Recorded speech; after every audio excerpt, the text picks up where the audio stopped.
What's good with YouTube? You already know Big Flacco with a convict's perspective, and I'm smashing, dashing, sliding on through with a little bit of energy. Please hit the like, subscribe, comment, and do all those things to help support this channel, and hit that bell notification for future buyer content. As you can tell by the title and thumbnail, we're going to be talking about one Paul Killinger, aka Powder de Salinas, also known as Pablo. Now, Powder, right? Was pulled. I think Powder was pulled sometime in the '90s, right? I know he was celled up with Carlitos for a while. I know that was one of the ones that was influencing his teachings, and he was to fall under Jimmy Wino Zarowski, who was an NF captain that was in corporate at that time that a lot of people didn't know from Oakland. Um, Now, when Wino got out, like I said, I was one of the main persons that he quickly got a hold of out there on the streets, right? Because I had maintained contact with Carlitos for a long time.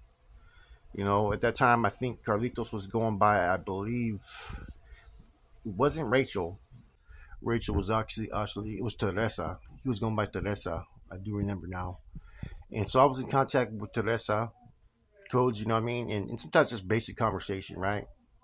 And just sending money and whatnot. And on the streets, I was working under the GOP, which was Corny. Corny and Wino's, moms were actually close. And, Wino and Corny were actually cool. And so was, Tex as well. So Wino touches base with me. And, that's when I feel the man about fucking Ashley. And then I sent word to Corcoran that, Rachel was all bad, which who was Ashley. And then, we started talking up. I started plugging him with work just to help supply the Modesto area, which was where he was staying. Now, he put me in contact with a few other carnales at that time. And one of them being Paul Killinger, Powder. He says, I want you and Powder to connect, dude. You guys are both, young and have a place in the organization later on. You guys are going to be there. So I reach out. Powder was expecting me to contact him, right? We chop it up and everything, and I find out, Powder's a young carnal at the time. Now, out of nowhere, Wino goes ghost. Word was that the feds were watching really high and all that, right? And he was also in kind of a little bit of a mess with Brass at that time. So Powder reaches out, man. Powder's on hold. Powder's supposed to work under him, and a lot of the regiments were supposed to report to Wino at that time. So I elect to drive out there to meet up with fucking Powder. And I go all the way out there, and I bring one person for my security at the time. The person I bring with me for my security was actually the dude that later on tried to, do the deviant attack upon my wife. So I brought him with me and someone else. And me and Powder meet up at a location, right? And see, Powder was very security conscious in his activities. So we decided to, meet at one location, but that was not going to be the location. To make sure that nobody was being followed, right? No tails or nothing like that. We got in our cars at the original location, right? At first, I met up with him, at some park. And then my one young homeboy started coming out, and I told him, fucking, in front of Powder, I was like, I yelled at him, like, stay where you're at, you know what I mean? Because his security was right there as well. So we both had security on us. And so me and Powder like to go somewhere else. So we take another drive, and we get off on the freeway. We get back on because things were hot at that time, right? Now we finally get to the location, and that's when we're discussing everything with Wino, with Brass. Who am I plugged in with? What's going on with Wino? How Wino's leaving a lot of people hanging, and he's on standby, and he has his own crew of NR soldados that are ready to function. As there was also other C's out there in the streets at that time. We went on to talk about the Bay and the feds and how everything's going through Rita at that time or Oakland at the time, and how there's going to be people who were disgruntled and how the losses is. How it's not going to be that easy for these guys to relinquish their positions either. And how Wino not getting in contact with a lot of us is he's pretty much leaving us all high and dry. You had Oakland that started to rechange the orders. See, the original directives, every regiment was going to be reporting to Wino at that time. He was taking over the streets overall. The position that Ashley had, he had that position because Wino put him in that position. See, and at that time, I had been reassigned, right, to basically function under Goose and Skip's crew that they had out there in San Jose. Previously, I was just, an individual that was functioning under the GOP. I was reporting to Chico, but all my proceeds and money went either to Corcoran or to the GOP at that time, which was Corny. Now, I established myself and my resources, so I offered assistance to Powder to help get him going because he had, a lot of installados that were working with him on the streets or were waiting on him. And until he knew what to do, he was going to continue to generate income and put the money to the side. Therefore, he was taking care of business because he was waiting for the proper channels to get in contact with him. So we elected to find a location right there in Castroville, okay, right by the North County High School, the new houses that were there at that time. My in-law stayed there, and so I'd go up there and visit maybe once a week, once every 2 weeks. But we made it an effort to do it once a week. So what I was doing was we'd find a location, which this area is mostly all BICES. There's no cops going through the area back then or anything. It was a new area where we'd meet, and he would have someone meet. He would show the person the location where we were going to meet ahead of time. We'd meet there and we just do the transaction. You know what I'm saying? I would drop the work on the front. The following week I would pick up, and then I would meet Powder afterwards and get the money from Powder. So this is how we were doing business, and we would just limit our conversations. You know, so we were doing this maybe for about a couple months, and this enabled Powder to basically establish himself out there on the streets. See, I started him just with a QP, moved up to a half pound, and I don't know if we got any higher to a pound, but I was his first source out there in the streets back in 2001. I ended up getting locked up, and I will give Powder this. He called and asked and told my wife that if I needed anything at all, to let him know that, money or anything, they're willing to assist. And we pretty much fell out of contact at that point. Now I get out 2002, and that's when I met up with Smokey and Boxer at a hotel in Salinas, Motel 6.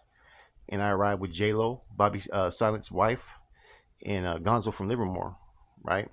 And we were talking about what the expectations were with the regiment out there and what our expectations were going to be because we were outside the area plugged in with Salinas. And that's when at that time I would pick up, a lot of Gonzo's monthlies and whatnot and take his monthlies in every month.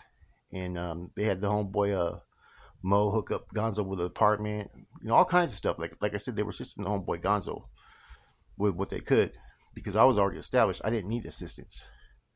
In fact, I was over there helping Gonzo on the streets because when we were in San Quentin, Gonzo had told me that, he's never functioned really on the streets. He doesn't know what they expect from him. Therefore, I offered a hand, and I was helping him out. You know what I'm saying? I helped him out a lot. In fact, when he got locked up, I think he owed me a bunch of money. Anyways, back to Powder. So Powder eventually plugs back in as far as with, Oakland and Rita, and he's back with the regiment, and you start hearing his name a lot. Everything associated with him and Pocky was pretty much out there. And these C's were able to get off fucking parole. Wino. I don't know if Pocky did, but I think Pocky got off parole. Powder. And they were out there doing a lot of things. And that's when the position was given pretty much to Pocky to be the street regiment liaison coordinator, which means he was overseeing every regiment at that time, or pretty much he was in charge of a lot of it. And see, therefore, though, there was other working regiments with longtime C's that he was trying to fucking pretty much put his foot on, right, to report to him. And he was filing things with like the loss and interim positions, and there was a whole lot of conflict between Salinas and San Jose that was not a violent conflict, but just a disagreement about who was plugged with who, And Powder was pretty much one of Pocky's like right hand man. Him and Wino and Bubba, all those cats. They were all fucking running a very fucking smooth operation out there in Salinas. Powder went up there to Oakland, to Jacqueline Square. They established a fucking metro business. They plugged in with all the East Bay hoods out there. They had the fucking Ramos. They had A Street. They had parts of Oakland, right? Fremont. And they had different people assigned from Salinas that were going out there taking work or gathering monthlies. And they had a lot of shit going on, man. Powder was also using manpower from the East Bay to go take care of shit that was going on in San Jose and Salinas. There was still that little internal strife going on between like the San Jose Regiment and Salinas. And like I said, if you don't know, there was a tattoo shop that was in Morgan Hill that was associated to the San Jose Regiment, right?